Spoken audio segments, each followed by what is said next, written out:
অনেক দিন পর আজ লিকুইড জৈব ছত্রাকনাশক ট্রাইকোডার্মা গাছে স্প্রে করব।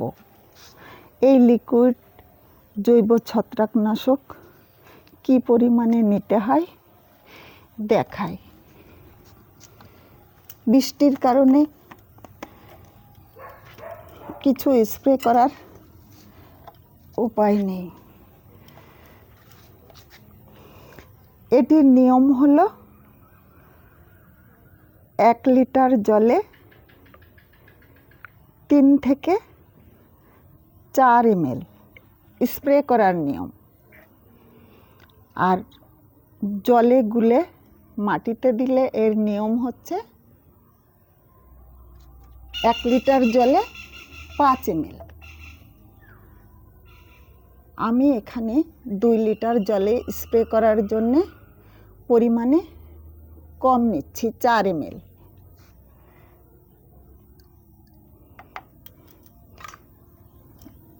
যে পরিমাণ স্প্রের উল্লেখ থাকে আমি সব কিছুই পরিমাণে কম নিয়ে থাকি।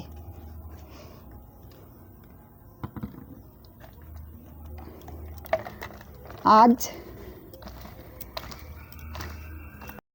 পেয়েছি স্প্রে করার, কারণ বৃষ্টি আজ বিকেলে হচ্ছে না। স্প্রে না করার কারণে ফলে ছত্রাক লাগতে শুরু করেছে।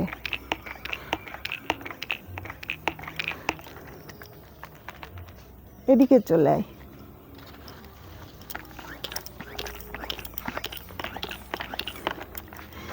এই জৈব ছত্রাকনাশকটি স্প্রে করার নিয়ম হলো সন্ধ্যার আগে আর সকালে সূর্য ওঠার আগে, অর্থাৎ ভোরে, পরিবেশ যখন ঠান্ডা থাকে সেই সময়েই স্প্রে করতে হবে।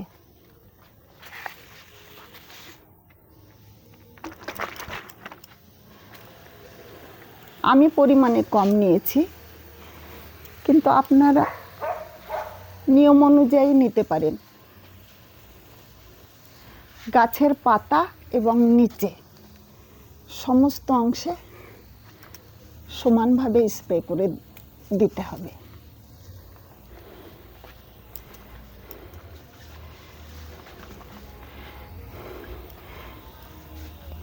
এটি আমার অল টাইম আমড়ার গাছ, থাই অল টাইম আমড়া।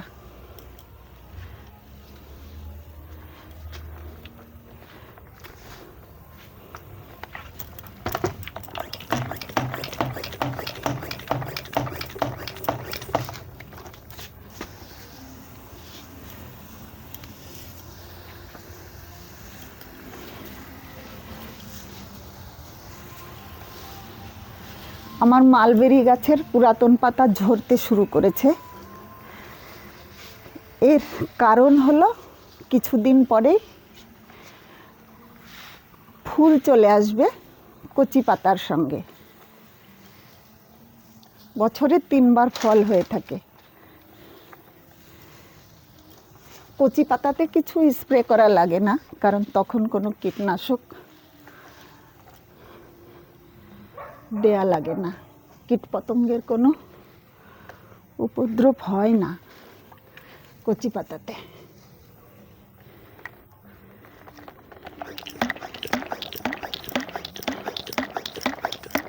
এটি আমার 2.5 বছর বয়সী মালটার গাছ, ভিয়েতনাম মালটা। 1 বছর 10 ইঞ্চি মাটির পাত্রে রেখেছিলাম। 1 বছর পর আমি এই যে 200 লিটারের হাফ ড্রামে দিয়ে দিয়েছি। আমি সমস্ত গাছই 1 থেকে 1.5 ফুট হাইটের চারা আনি। 1 বছর 10 ইঞ্চি মাটির পাত্রে রাখার পর ড্রামে দিয়ে দিই। এটি আমার দ্বিতীয় লকডাউনের সময় আমাদের বগুলার উষা নার্সারি থেকে একটি 1.5 ফুট হাইটের পাকিস্তানি মৌসুমি লেবুর গাছ এনেছিলাম। এই মুহূর্তে গাছটি 5 বছর প্লাস বয়স। শুনেছি 5 বছরের বেশি ছাদ বাগানের ফলের গাছ বাঁচে না। দেখি আমার এই গাছটি কত বছর বাঁচে, কারণ আমি সম্পূর্ণ জৈব উপায়ে পরিচর্যা করি। 4 বছর প্রচুর ফলন দিয়েছে এই গাছটি আমার।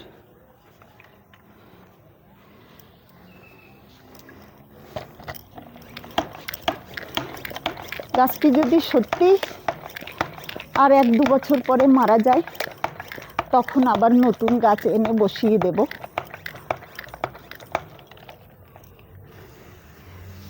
এই গাছের লেবুটি আমার সেপ্টেম্বর থেকে পাকতে শুরু করে, আর ভিয়েতনাম মালটা এ ফুল আসার উপরে নির্ভর করে এর হারভেস্টের সময়। 6টা হারভেস্ট করে নিয়েছি, এগুলি পরে ফুল এসেছে। এগুলি হারভেস্ট একটু দেরিতেই হবে।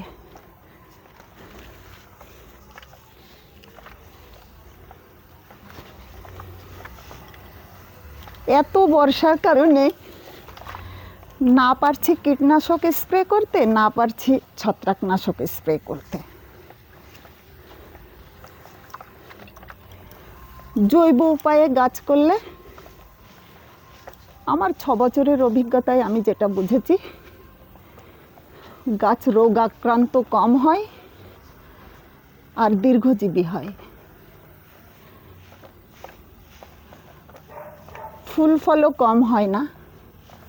আমার প্রতিটি গাছের ভিডিও আমি ছেড়েছি। জৈব উপায়ে যে ফলন কম হয় তেমনটি নয়। আমি তো প্রচুর ফলন পেয়ে থাকি।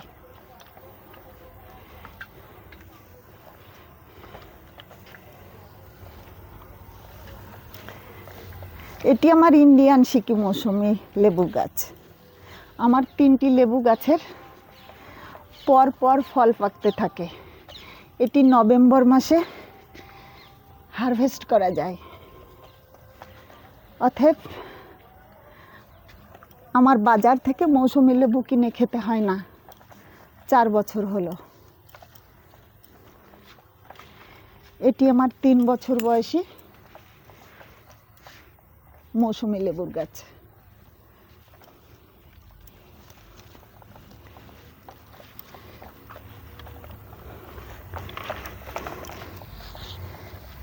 এই চারাটি আমাদের মাছদিয়া অনন্যা নার্সারি থেকে এনেছিলাম 3 বছর আগে। 1.5 ফুট হাইটের একটি চারা।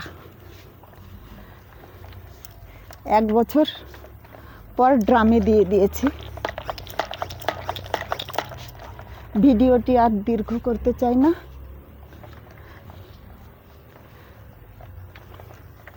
এখানেই শেষ করছি, কারণ সমস্ত গাছের স্প্রে দেখাতে গেলে ভিডিওটি অনেকটাই বড় হয়ে যাবে। আজ এই পর্যন্তই। আবার দেখা হবে নতুন কোনো ভিডিওতে।